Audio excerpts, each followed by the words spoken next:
Welcome friends at education academy 07 के इस YouTube channel में बहुत बहुत स्वागत है आप सभी दर्शकों का। डीएलएड फर्स्ट ईयर के जो प्रशिक्षु अभी परीक्षा देने जा रहे हैं उनकी परीक्षा संबंधी सभी विषयों का गेस क्वेश्चन दिया जा चुका है। अब हम आखिरी स्टेज पर हैं, अर्थात F11 तथा F12 मात्र 2 पेपर बचा है। आज F11 की चर्चा हम लोग कर रहे हैं गेस्ट क्वेश्चन के लिए। कल हम लोग F12 की चर्चा करेंगे और इस प्रकार आपके डीएलएड फर्स्ट ईयर की जो क्वेश्चंस है गेस्ट पेपर हैं वह आपकी पूरी हो जाएगी। उम्मीद करता हूं कि आप हमारे वीडियो को शुरू से आखिरी तक देखते रहेंगे। इसका लाभ लेते हुए अपने मित्रों के साथ अधिक से अधिक शेयर करें, जिससे कि उन्हें भी आने वाली जो परीक्षा है उसकी गेस्ट क्वेश्चन का सभी महत्वपूर्ण क्वेश्चन उनको मिलता रहे। चलिए ज़्यादा समय नहीं लेते हुए आपका पुनः स्वागत करते हैं तथा आपसे बात करते हैं कि F11 की परीक्षाएँ कैसे होंगी, कैसे इसकी परीक्षा ली जाती है। आपको पता है कि डीएलएड फर्स्ट ईयर 2024 में इसकी परीक्षा होनी है। इसका नाम है आर्ट इंटीग्रेटेड एजुकेशन अर्थात समावेशी शिक्षा के बारे में यहाँ पर चर्चा हो रही है। यह 35 नंबर का पेपर है, 2 खंड में होता है, सेक्शन ए तथा सेक्शन बी।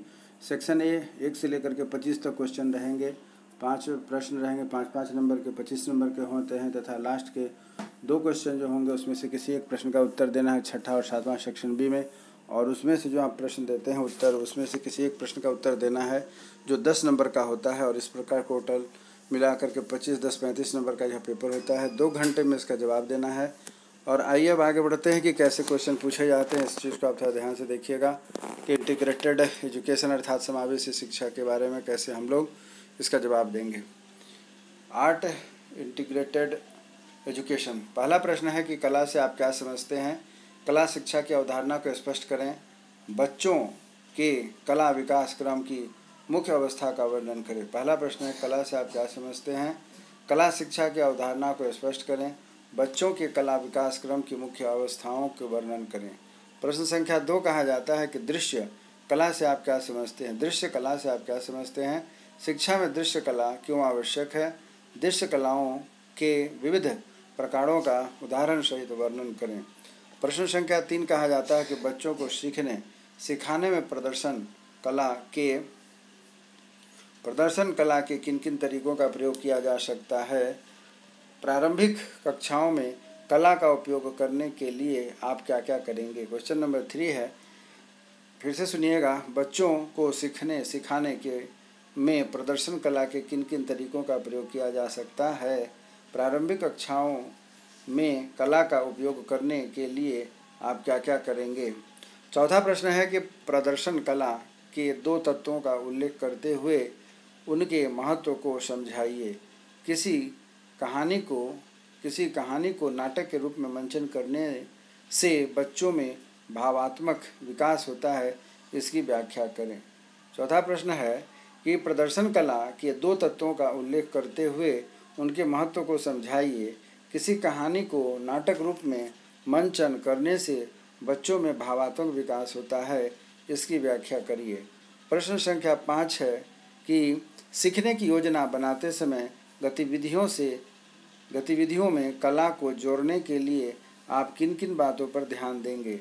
सीखने की योजना बनाते समय गतिविधियों में कला को जोड़ने के लिए आप किन किन बातों का ध्यान देंगे। तो इस प्रकार आप देख रहे हैं कि 5 प्रश्न पूरा हो जाता है। ये सभी 5 प्रश्न 5-5 नंबर के हैं, अर्थात 25 नंबर, अर्थात सेक्शन ए के 5 प्रश्न पूरे हो गए। 25 नंबर के प्रश्न अब आपके हो जाते हैं। अब आगे हम लोग 2 क्वेश्चन पढ़ेंगे सेक्शन बी का, क्वेश्चन नंबर 6 और 7। इन 2 में से किन्हीं एक प्रश्नों का उत्तर देना है। एक प्रश्न के उत्तर 10 अंक के होते हैं। इस प्रकार 25 से 10 35 नंबर का यह पेपर पूरा हो जाता है आपको।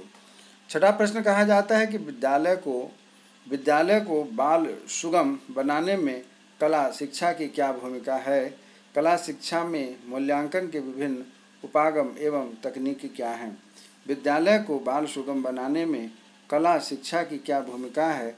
कला शिक्षा में मूल्यांकन के विभिन्न उपागम एवं तकनीक क्या हैं।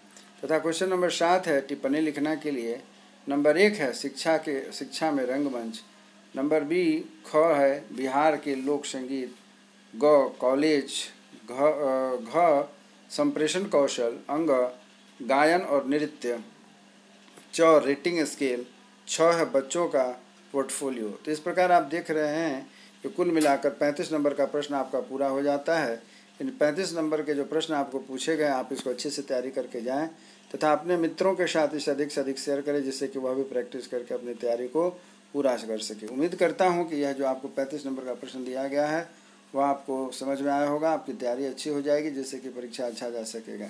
इसी शुभकामना के साथ कि हमारी आपकी फिर से मुलाकात होगी एक नए वीडियो के साथ। आखिरी पेपर बचा है F12 का, उससे भी मैं अगले एपिसोड में डालूँगा, जिससे कि आप देखने के लिए तत्पर रहेंगे।